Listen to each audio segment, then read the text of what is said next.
చంద్రబాబు గారు పోలీసు రాజ్యాన్ని నడపాలని రెడ్ బుక్ రాజ్యాంగం నడుస్తుంది. 50 సంవత్సరాల జర్నలిస్ట్ ఇంత అన్యాయం తీసుకెళ్తున్నారు. ఊహించలా, ఈ పరిణామం ఊహించలా.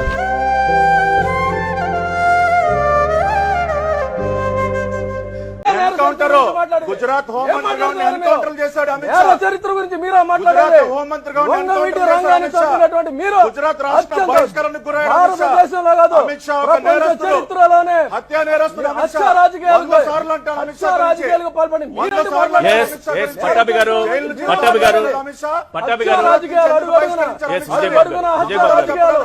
సాక్షాత్తు పట్టాభి గారు చరిత్రలో వద్దు, వర్తమానానికి వద్దాము. రాష్ట్రానికి మేలు ఏం జరిగిందో ఒకసారి మాట్లాడుకుందాం.